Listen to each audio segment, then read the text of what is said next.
Hey guys, welcome to Ultimate Survival Tips. I'm here with Joe. Hey man, what's going on, brother? Hey, so today I get a lot of questions. So I'm gonna start that over. That was a good what's going on, brother. See, this is why Facebook Lives are so much easier, because you can't. Let's go. You can't, okay. Action. Hey guys, welcome to Ultimate Survival Tips. I'm here with Joe. What's up, dude? Hey man, how are you? So today we are gonna look at survival knives. Not any specific category, but we're gonna cross all the categories of survival knives. We are gonna talk about the features, advantages, and benefits, and any superpowers that these knives have.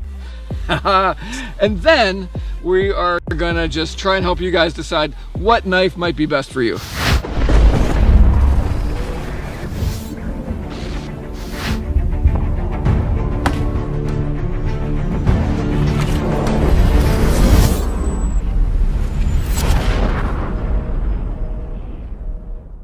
So as we get started, Joe, let's just talk a little bit about what a survival knife is. And I came up with a definition. You want to hear it? Yes, I do. I spent like an hour writing it. I know you worked hard. Okay. My definition of a survival knife is a general utility knife that you can trust to perform the widest range of tasks, stand up to the most adverse conditions, and assist you in keeping alive and or accomplishing your mission. Now, I did a video a few months ago sharing with people the 11 tips to choosing a knife that you guys can use just out of the box to kind of define which one of these knives might work for you. The first knife we're going to look at is the Gerber Strong Arm. And I think they came up with a winner with the Gerber Strong Arm. This has been out for a couple of years. Yes. And what do you think of that?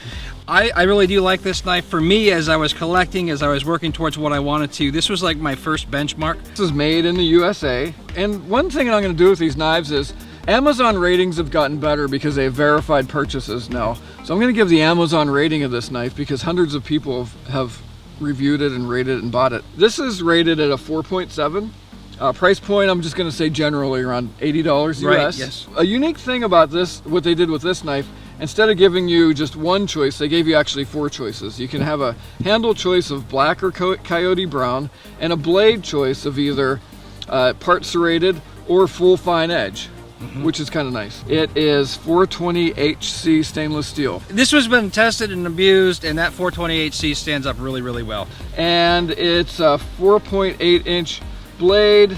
It's light. It's 7.2 ounces. It's one of the lighter knives in our category. Glass-filled nylon handle, rubber overmold, which Gerber's kind of famous for. They do a really good job of that. This is actually a full tang knife. The pommel comes out and you have like this nice pointy pommel for breaking things. We got a modular sheath that you can carry various different ways. You just have to read the instructions. So, pros on this knife. I would say a big pro on this knife is it's a little bit smaller, made in the USA, lightweight, pretty good steel. It's a very adaptable sheath, modular.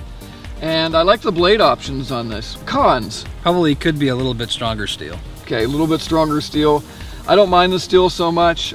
Cons are, it's a little bit more tactically oriented, so if you want like a general utility knife, this might not be beefy enough for you. So that's about all, the steel and maybe that. Superpowers. What's the superpower of this? I'm gonna say it's just super light and tactical. It's a great tactical I knife. think Good bug out bag knife. maybe one of the reasons why we're finding like what is its superpowers is because it's good at everything. Next up, the Ka-Bar Becker BK2.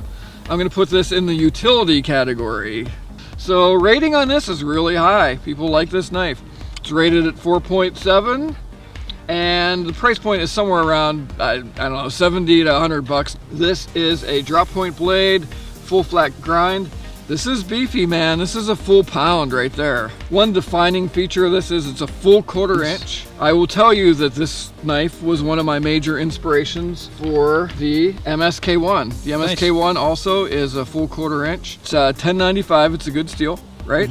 And you got to coat it because it's not stainless steel. And it is full tang, so the blade still runs the whole way through the knife to this kind of crushing pommel. On the pros and cons, let's just talk about the pros and then we'll get to some cons of this knife. So it's got an average sheath. We didn't take a look at the sheath. It's a decent Kydex sheath.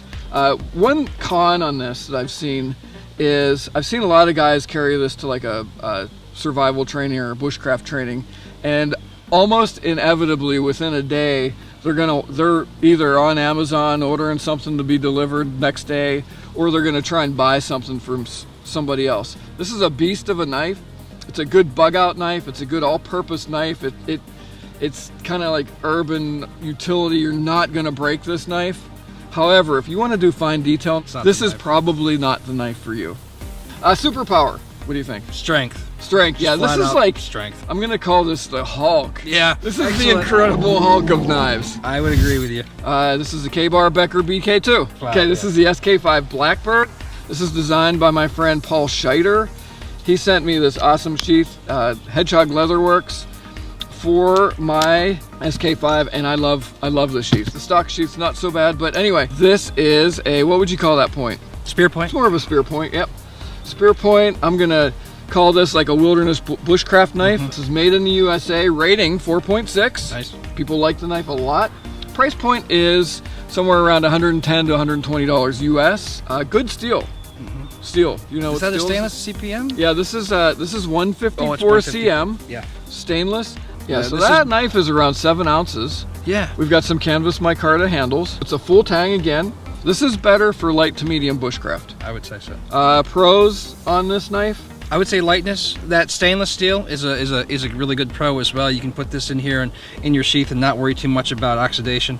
Cons on this knife, you really need to be careful if you're going to be batoning. You got to watch your knots. It's just, it's got this flat grind that is almost like a Scandia that tapers the whole way up to the spine. So it's really thin at the edge. It's great for some things, but for really hard work, you want to be really careful with it. So this is the OKC Blackbird SK5. What do we got next there? Cold steel SRK? Cold steel SRK. So interesting thing with this knife, this is a standard issue knife for Navy SEAL buds. No kidding. Yeah. So it's kind of a beast, and that super grippy. It looks the part, and a lot of people love this knife. I love this knife. So I kind of put this in the utility tactical. And my particular knife is made in Japan. This is AUS 8 stainless steel. We got more of a clip point here. We've got a 6-inch blade, so it's a little bit larger blade than some of the other knives we're going to look at. It's got a flat ground. It's 8.2 ounces. I'm not sure if this is full tang. I'm going to have to go back 3 years and watch my review of it, but I think it is full tang. Pros of this knife? It's light. It's very grippy. It's simple but very functional.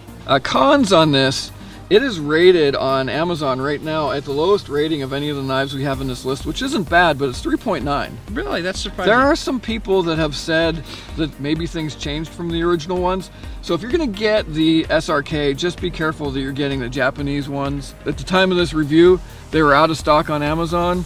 So just keep your eyes open for it. So we don't have a pommel on this knife. That's maybe a downside depending on your application. It's a good knife. Sheath is average. Superpowers on this is it can do a lot of things well, and I'm just gonna put the fact that they use it for buds. If they got standard those issue, guys use it, there's a good reason they are. Okay, next up we got a classic here. This is you know what this is? LMF2. That's the Gerber LMF2. That's made in the USA still. I'm going to put that in the utility, tactical, more of like a sear 72-hour survival knife. This knife was designed for air crew so that they could cut themselves out of a fuselage. If they cut through wires, serrations are always going to stay sharp long after your fine edge. This is not a full tang blade. So, but There's a reason. That's done with a reason. If this was full tang, it would conduct electricity. If you cut through a wire into the pommel, and your hand could be on that metal, and you could get a shock, have a shocking experience. So what they did is they buffered that. They have a electrical seal buffer between the tang and the pommel, so it's super solid, but you don't have electrical connectivity right to the pommel. Okay, so some specs on this: rating 4.6. That's high. Price is around $80 US. Steel is back to your 420 HC. Drop point blade, part serrated edge, got a flat grind. It's a little bit on the heavier side. It's 11.7 ounces. Pros are, I'm gonna say, proven.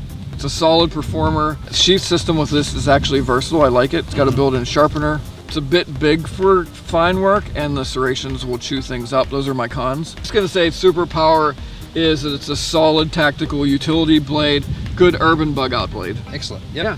Okay, what do we got next here in line there, Joe? What do you think? This is the Light My Fire from Mora. It's on the list because it's hard to beat a Mora for a good, simple, easy to use, good first knife that's not going to cost you an arm and a leg, that can go in a bug out bag or survival kit. You can get your feet wet on that knife. Go ahead, tell the guys a little bit more about it. The superpower is it's got a secret compartment where you've got your ferro rod in here too. That's why it's called a Light My Fire.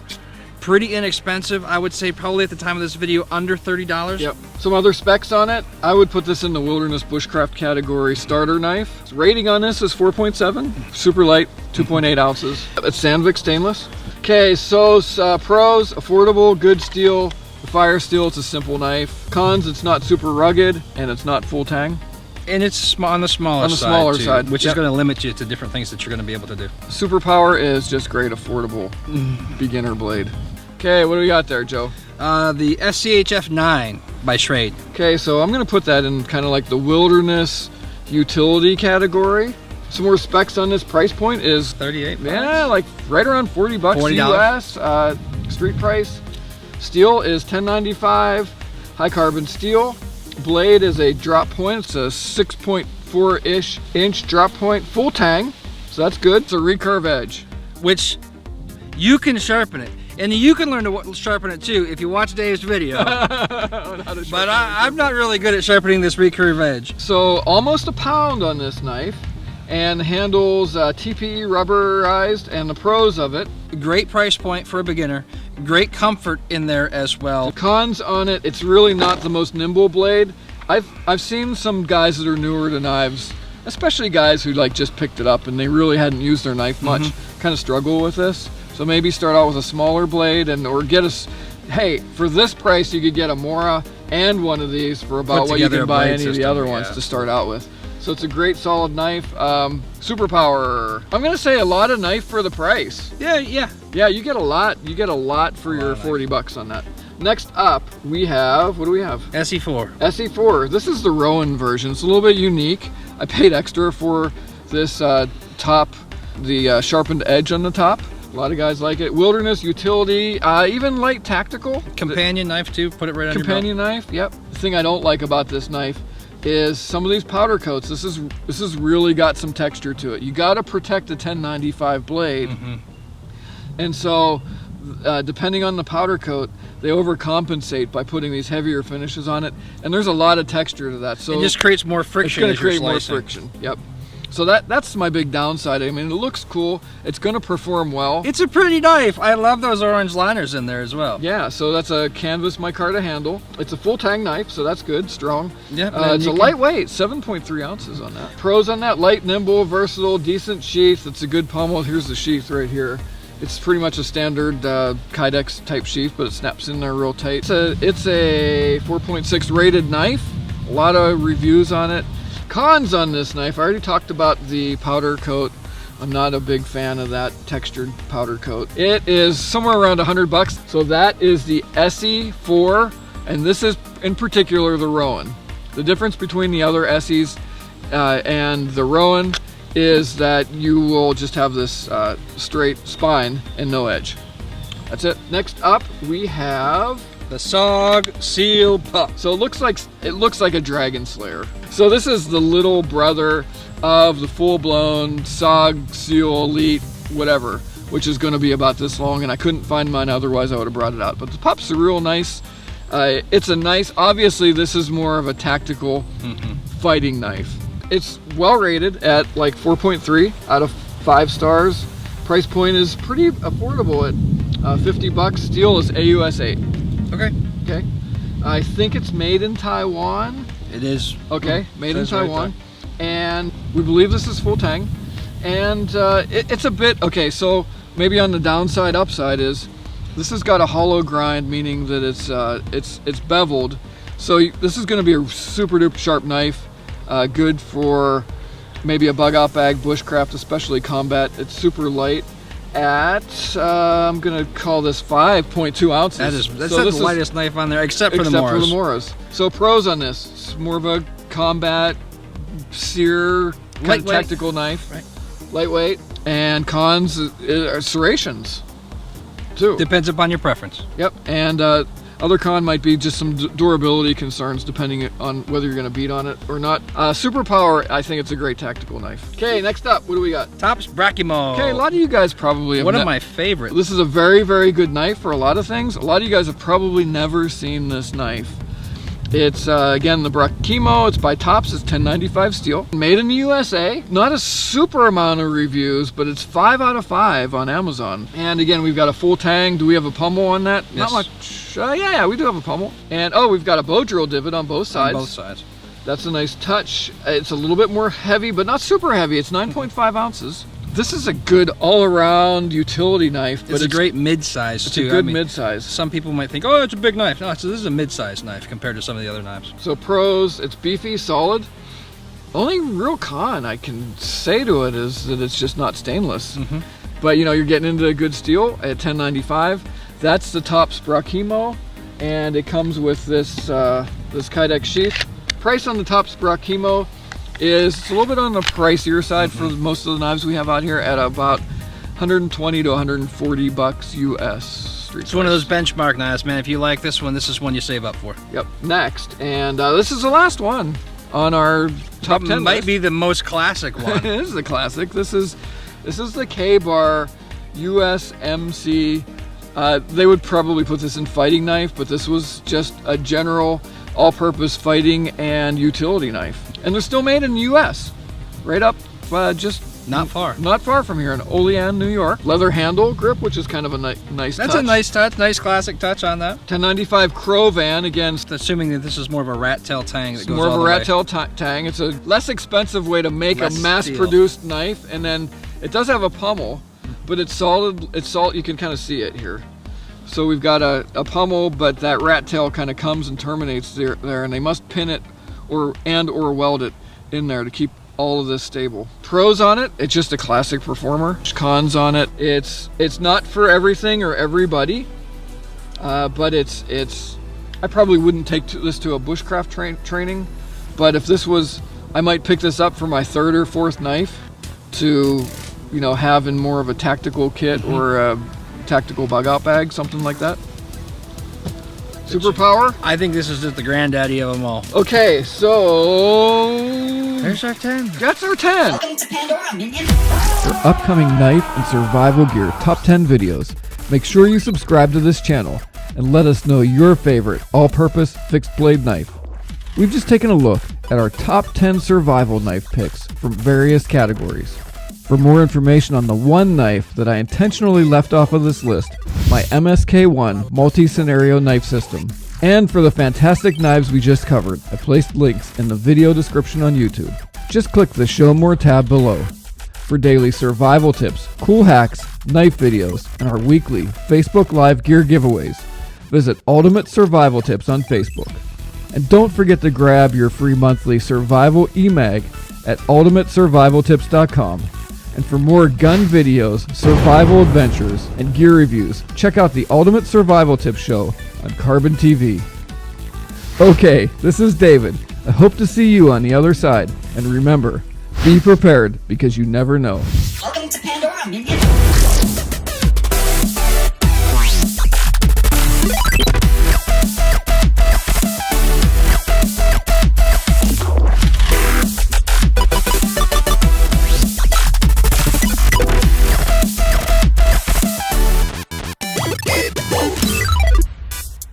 Hey guys, welcome to Ultimate Survival Tips. I'm here with Joe. Hey man. What's going on, brother? Hey, so today I get a lot of questions. I'm gonna start that over. That was a good what's going on, brother. See, this is why Facebook Lives are so much easier, because you can't. Let's go. You can't, okay.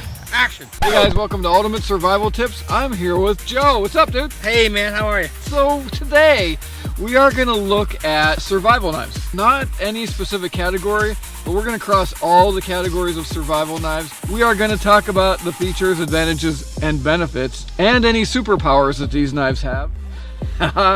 And then we are gonna just try and help you guys decide what knife might be best for you.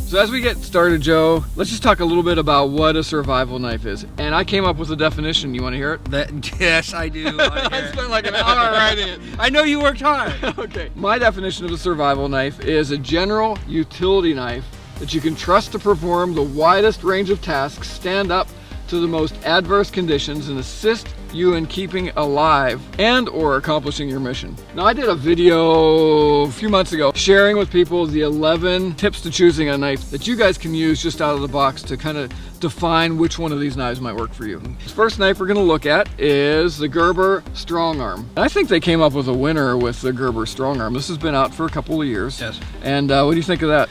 I really do like this knife. For me, as I was collecting, as I was working towards what I wanted to, this was like my first benchmark. This is made in the USA. And one thing I'm going to do with these knives is Amazon ratings have gotten better because they have verified purchase.